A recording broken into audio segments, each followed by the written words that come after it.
नमस्ते भारत के सभी बच्चों, कैसे हैं आप लोग। आशा करता हूँ आप लोग स्वस्थ हैं। ठीक है, मैं रौनक झा स्वागत करता हूँ फिर से आपका अपने YouTube चैनल विज्ञान विस्तार पर। तो चलिए शुरू करते हैं बेसिक से ब्रिलियंस तक का सफर। आज हम करने जा रहे हैं Maharashtra state board class 10 science 2 का एक बहुत ही इंटरेस्टिंग चैप्टर जिसका नाम है life process in living organism. ये पार्ट 1 का लेक्चर नंबर 2 है। हमने एक लेक्चर ऑलरेडी अपलोड कर रखा हुआ है। अगर वो लेक्चर आपने नहीं देखा है तो इट्स माय पर्सनल रिक्वेस्ट कि आप पहले वो लेक्चर देखेंगे और उसके बाद ये लेक्चर देखेंगे।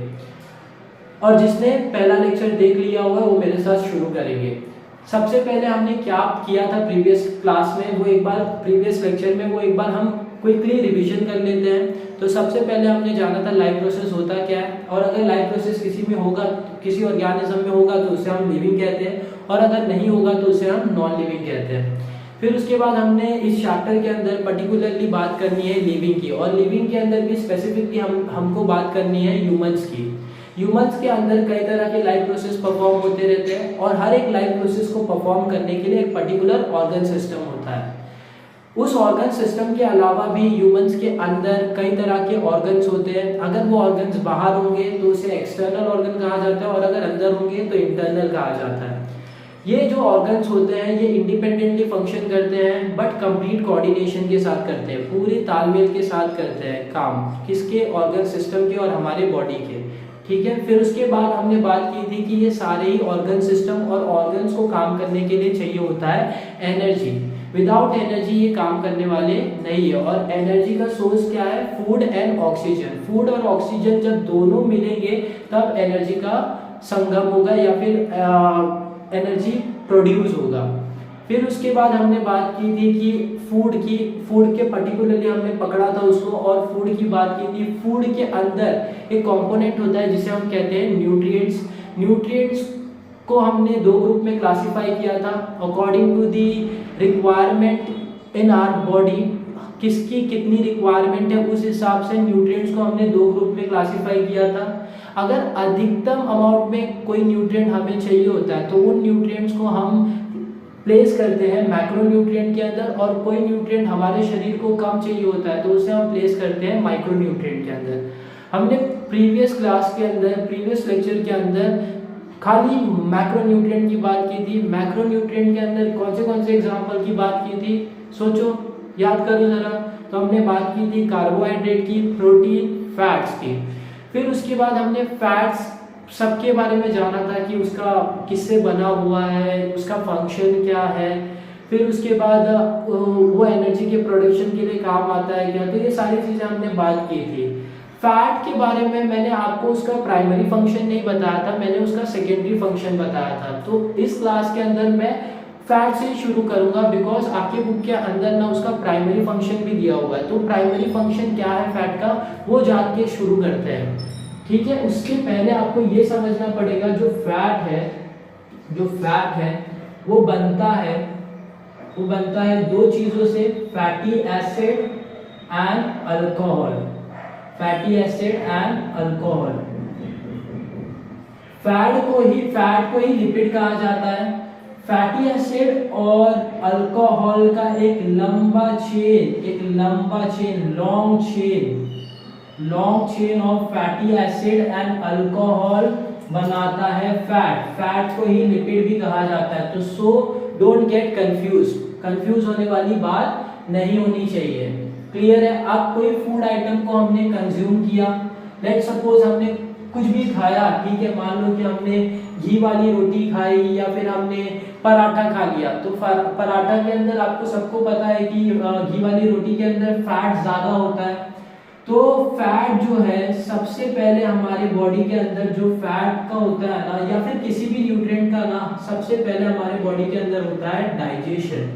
क्या होता है? डाइजेशन। अब सर ये डाइजेशन क्या होता है? तो डाइजेशन बेटा है breakdown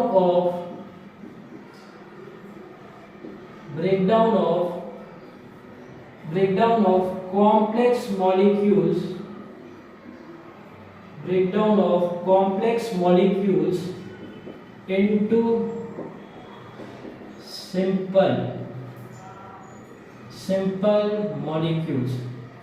into simple molecules।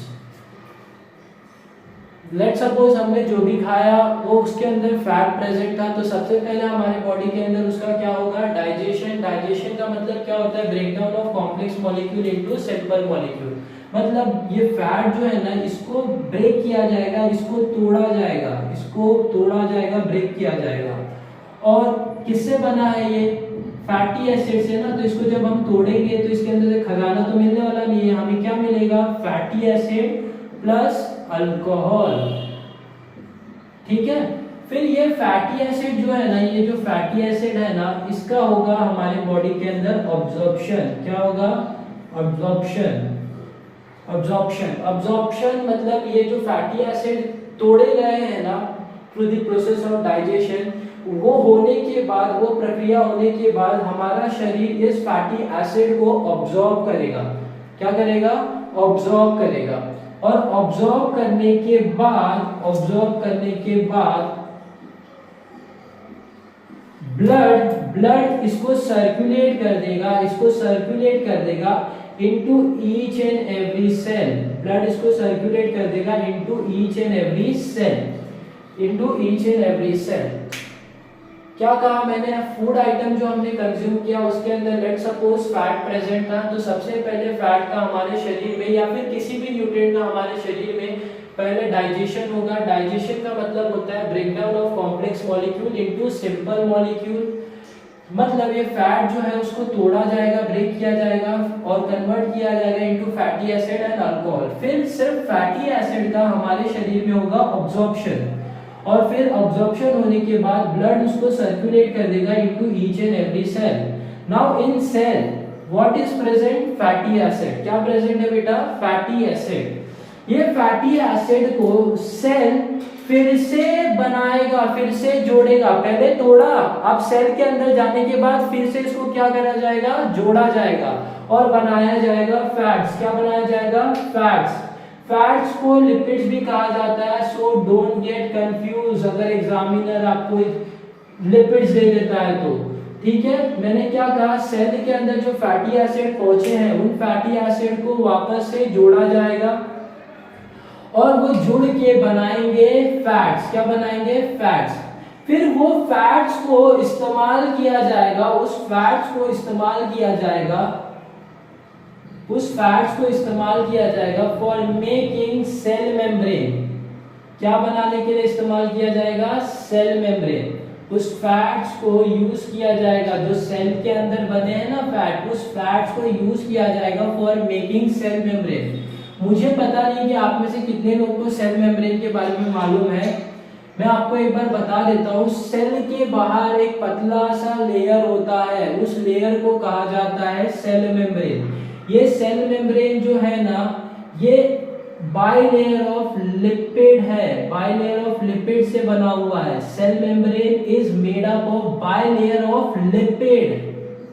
Cell membrane किससे बना हुआ है, बाइलेयर ऑफ लिपिड से।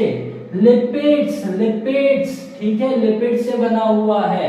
समझ में आया क्या आपको, क्लियर है। सर इसके अलावा भी इसका कोई काम होता है क्या, तो इसके अलावा भी इसका काम होता है। इसके साथ साथ ये कई सारे हार्मोन्स बनाने के लिए भी रिस्पॉन्सिबल है, कई सारे हार्मोन्स बनाने के लिए भी रिस्पॉन्सिबल है, जैसे प्रोजेस्टेरॉन,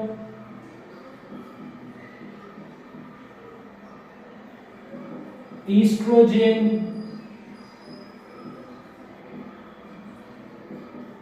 टेस्टोस्टेरोन,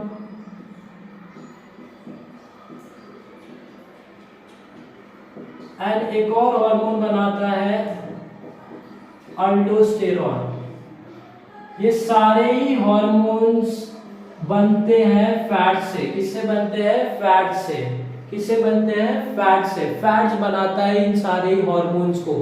और ये हार्मोन्स का काम क्या होता है, ये हम इस चैप्टर के अंदर नहीं, इसके अगले चैप्टर के अंदर पढ़ेंगे, बहुत डिटेल में पढ़ेंगे, कुछ भी डाउट नहीं रहेगा। ठीक है, कुछ भी डाउट नहीं रहेगा। I have my own way of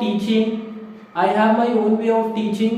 मैं आपको ये अश्योरिटी दे सकता हूँ, अगर आप मेरा वीडियो पेशेंटली देखते हो तो मैं एक एक लाइन टेक्स्ट बुक का कवर कर दूंगा, एक एक लाइन टेक्स्ट बुक का कवर कर दूंगा। और आपको दोबारा टेक्स्ट बुक देखने की ज़रूरत भी नहीं है, दोबारा टेक्स्ट बुक देखने की ज़रूरत भी नहीं है, एक एक लाइन टेक्स्ट बुक का कवर कर दूंगा सब। बस आपका साथ चाहिए, आपका जो प्यार है वो चाहिए, और उससे मेरा एनर्जी बूस्ट होता रहेगा। जितना आपका ज़्यादा प्यार मिलेगा उतना एनर्जी बूस्ट होगा और उतना अच्छा कंटेंट लेके आऊँगा।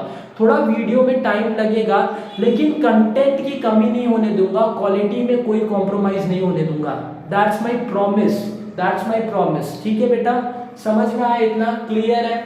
कुछ डाउट नहीं होना चाहिए, ये सारी चीज़ें आप लोग को क्लियर हो जानी चाहिए। मैंने क्या बताया आपको, फैट जो है वो बना हुआ है long chain of fatty acid and alcohol and fatty acid जो है, बहुत सारे फैटी एसिड जुड़े हुए हैं एक साथ, तो वो किससे जुड़े हुए हैं? केमिकल बॉन्ड से। फिर मैंने बोला कि लेट सपोज आप जो फूड आइटम को कंज्यूम कर रहे हो उसमें मैं ऐसा समझता हूँ कि फैट प्रेजेंट है, तो सबसे पहले वो फैट का जब हम कंज्यूम करते हैं तो उसका डाइजेशन होता है हमारे शरीर में। डाइजेशन मतलब क्या? Breakdown of complex molecule into simple molecule. तो फैट को ब्रेक किया गया फैटी एसिड और अल्कोहल में, फिर वो फैटी एसिड का हमारे शरीर में हुआ ऑब्जॉर्प्शन, और ऑब्जॉर्प्शन होने के बाद ब्लड उसको सर्कुलेट कर दे रहा है into each and every cell of our body. फिर जैसे ही सेल के अंदर फैटी एसिड पहुंचेगा तो वो फैटी एसिड को फिर से जोड़ेगा और बनाएगा फैट्स। फैट्स और लिपिड एक ही है, सो डोंट गेट कंफ्यूज अगर एग्जामिनर ने पूछा तो। फिर उसके बाद मैंने आपको कहा जो फैट बने उस फैट को अब यूज किया जाएगा फॉर मेकिंग सेल मेम्ब्रेन। क्या बनाने के लिए यूज किया जाएगा? Cell membrane. सेल मेम्ब्रेन किससे बना हुआ है? बाय लेयर ऑफ लिपिड से। ठीक है, फिर उसके अलावा भी इसका काम होता है, ये फैट्स को इस्तेमाल किया जाता है for making different hormones of our body such as progesterone, oestrogen, testosterone और अल्डोस्टेरॉन।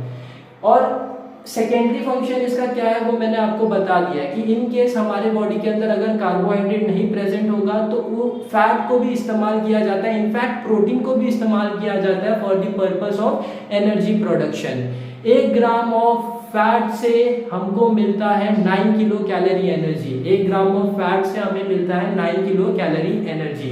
यहाँ पे हमारा मैक्रो न्यूट्रिएंट खत्म हो जाता है, यहाँ पे हमारा मैक्रो न्यूट्रिएंट खत्म हो जाता है। अब बात करते हैं माइक्रो न्यूट्रिएंट की। तो आपको पता है माइक्रो का मतलब क्या होता है? स्मॉल। ऐसे न्यूट्रिएंट जो हमारे शरीर को कम चाहिए होते हैं, स्मॉल अमाउंट में चाहिए होते हैं, उन न्यूट्रिएंट्स को हम कहते हैं माइक्रो न्यूट्रिएंट्स। माइक्रो न्यूट्रिएंट्स के सर एग्जाम्पल्स भी बताएंगे? हाँ सर बताएंगे, सर इसलिए तो है। ठीक है, तो सर सबसे पहले जो माइक्रो न्यूट्रिएंट है वो माइक्रो न्यूट्रिएंट बता रहा हूँ, विटामिन बता रहा हूँ। ठीक है, तो विटामिन समझेंगे, विटामिन समझेंगे। इसको रफ कर दे रहा हूँ, स्क्रीनशॉट ले लो, लेना है तो चलो। अब माइक्रो न्यूट्रिएंट के अंदर जो सबसे पहला माइक्रो न्यूट्रिएंट समझ रहे हैं वो कौन सा है? विटामिन। क्या समझ रहे हैं? विटामिन। माइक्रो न्यूट्रिएंट क्या होते हैं? एक बार बोलो, जरा मन में बोलो, क्या होते हैं? सोचो। ऐसे न्यूट्रिएंट जो हमारे शरीर को कम चाहिए होते हैं उनको कहते हैं हम माइक्रो न्यूट्रिएंट। और उसका पहला एग्जांपल जो हम पढ़ने वाले हैं वो क्या है? विटामिन।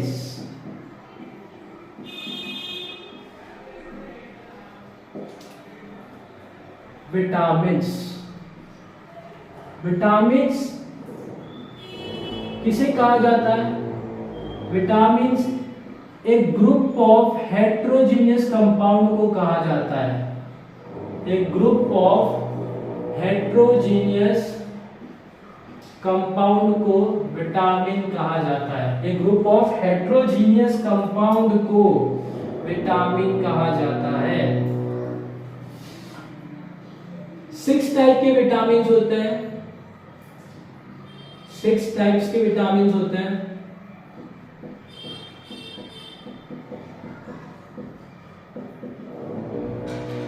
सिक्स टाइप्स के विटामिन होते हैं। सर कौन से हैं? Vitamin A, B, C, D, E and K. ये विटामिन के फंक्शन मैं आपको नहीं बताऊंगा क्योंकि आपके बुक के अंदर नहीं दिया हुआ है, लेकिन ये आपको एज अ जनरल नॉलेज मालूम होना चाहिए। तो इसीलिए ये विटामिन जो विटामिन ए का, बी का, सी का, डी का, ई का एंड के का हमारे बॉडी के अंदर क्या फंक्शन होता है, किस लिए चाहिए होता है हमारे शरीर को, ये आप पता लगाएंगे, ठीक है। और पता लगाने के बाद अपने आंसर्स को कमेंट बॉक्स में ड्रॉप करेंगे, ठीक है। जितना एनर्जी मैं डाल रहा हूँ, जितना मेहनत मैं कर रहा हूँ, उतना मैं चाहता हूँ ना मेरे स्टूडेंट्स भी करें। मुझे कैसे पता चलेगा कि आप पढ़ाई कर रहे हैं कि नहीं, तो ये आपको मैं एक एक्स्ट्रा काम दे रहा हूँ मेरे लिए, प्लीज ये काम को आप करेंगे, ठीक है। विटामिन ए का क्या फंक्शन होता है, बी का क्या फंक्शन होता है, सी का क्या होता है, डी का क्या होता है, ई का एंड के का क्या होता है हमारे शरीर में, वो आप कमेंट बॉक्स में ड्रॉप करेंगे। मैं कोशिश करूंगा कि मैं सारे ही कमेंट बॉक्स में जिन बच्चों ने भी आंसर किया है उन सबको पढूं और उनको बताऊं कि उन्होंने सही आंसर किया है कि नहीं। ये मेरी पूरी कोशिश होगी, बिकॉज बेटा ताली एक हाथ से नहीं बजती है, दोनों हाथ चाहिए होते हैं ना। तो मैं अकेला मेहनत करूंगा तो मजा नहीं आएगा, आपको भी मेहनत करना पड़ेगा, ठीक है। चलो, तो ये होमवर्क आपको करना है। अब विटामिन्स को ना based on their solubility, vitamins को बेस्ड ऑन देयर सॉल्युबिलिटी दो ग्रुप में क्लासिफाई किया गया है,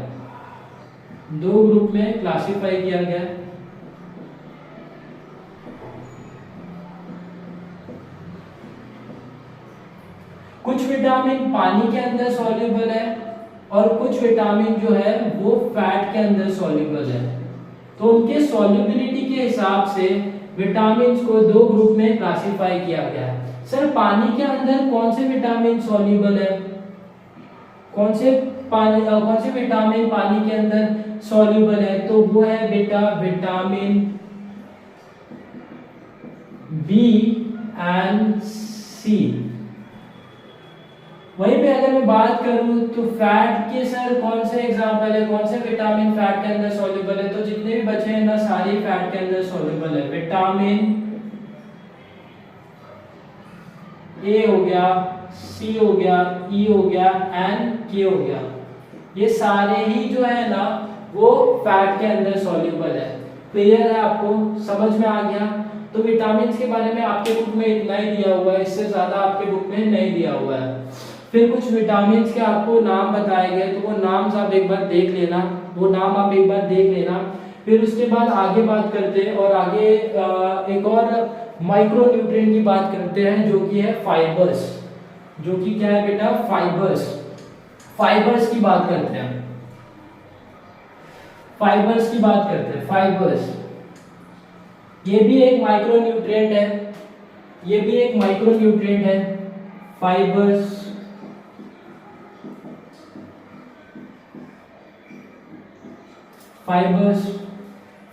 भी एक माइक्रो न्यूट्रिएंट है। एक फैक्ट बताऊं आपको फाइबर्स के बारे में, फाइबर्स जो है ना वो हमारा बॉडी डाइजेस्ट कर पाता नहीं है, हमारा बॉडी फाइबर्स को डाइजेस्ट कर पाता नहीं है। तो सर ये क्यों हमारे बॉडी को चाहिए होता है, क्योंकि ये खुद तो डाइजेस्ट नहीं होता, ये खुद इसको हमारा बॉडी डाइजेस्ट ही नहीं कर सकता, बट ये डाइजेशन के प्रोसेस में हेल्प करता है। डाइजेशन के प्रोसेस में जो अलग अलग न्यूट्रिएंट्स होते हैं ना उनको डाइजेस्ट करने की प्रक्रिया को बहुत ही आसान कर देता है, ठीक है, बहुत ही आसान कर देता है, उनको मदद करता है डाइजेस्ट करने में, खुद डाइजेस्ट होता नहीं है। तो सर इसका होता क्या है, तो ये अनडाइजेस्टेड जो वेस्ट होते हैं ना हमारे बॉडी के थ्रू वो बाहर निकल जाते हैं through the process of egestion anus के थ्रू। तो फाइबर्स भी हमारा बॉडी डाइजेस्ट कर पाता नहीं है, तो वो अनडाइजेस्टेड जो फाइबर्स है वो हमारे जो अनडाइजेस्टेड फूड होते हैं उसके साथ बाहर निकल जाएंगे through the process of egestion. Clear है, समझ में आया क्या। अब इसके सोर्स क्या है सर, तो लीफी वेजिटेबल्स है, फ्रूट्स है, सीरियल्स है, इन सभी चीजों से हमें फाइबर्स मिलता है। और फाइबर्स का एक बार मैं फिर से आपको बता रहा हूँ, हमारा बॉडी इसको डाइजेस्ट कर पाता नहीं है, लेकिन ये इसलिए जरूरी होता है बिकॉज ये डाइजेशन की प्रक्रिया को आसान कर देता है, डाइजेशन करने में हेल्प करता है बाकी सारे बायोमोलिक्यूल्स को, बाकी सारे न्यूट्रिएंट्स को, और ये अनडाइजेस्टेड फॉर्म में हमारे बॉडी के थ्रू बाहर निकल जाते हैं through the process of egestion. ठीक है, समझ में आ गया, क्लियर है, कोई डाउट नहीं होना चाहिए। फिर उसके बाद एक बहुत ही मैं ऐसा कहूँगा एक और न्यूट्रिएंट है जो कि ज़रूरी होता है, वो है वाटर। जी हाँ बेटा, आपने सही सुना, वाटर भी एक बहुत ही बड़ा महत्वपूर्ण न्यूट्रिएंट है। क्यों इसको मैं महत्वपूर्ण कह रहा हूँ, क्यों इसको असेंशियल कह रहा हूँ? असेंशियल का मतलब होता है इम्पोर्टेंट, बहुत ही इंपॉर्टेंट न्यूट्रिएंट है। इसीलिए वाटर को मैं इंपॉर्टेंट न्यूट्रिएंट कह रहा हूँ, बिकॉज जो वाटर होता है ना, वो वाटर ना हमारे 60 से 70% पूरे बॉडी को बना रहा है। 60 to 70% जो हमारा पूरा बॉडी है ना, वो पानी से बना हुआ है।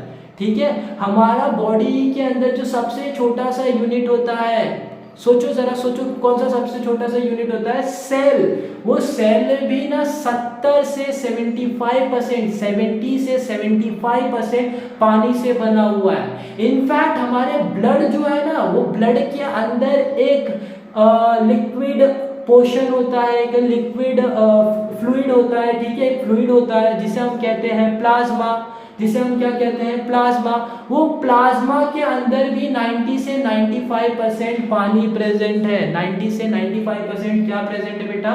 पानी प्रेजेंट है। इसी के लिए कहा जाता है कि जो पानी है वो बहुत ही महत्वपूर्ण न्यूट्रिएंट है, क्योंकि हमारा बॉडी से लेके हमारा सेल तक, छोटा सा जो सेल है ना, उसके अंदर भी पानी बहुत ही अधिक अमाउंट में प्रेजेंट है। इनफैक्ट हमारे बॉडी का जो बॉडी फ्लूइड होता है, जिसे हम ब्लड कहते हैं, उसके अंदर जो प्लाज्मा है, जो लिक्विड पोर्शन पार्ट होता है जिसे हम प्लाज्मा कहते हैं, उसके अंदर भी 90 से 95% पानी प्रेजेंट है।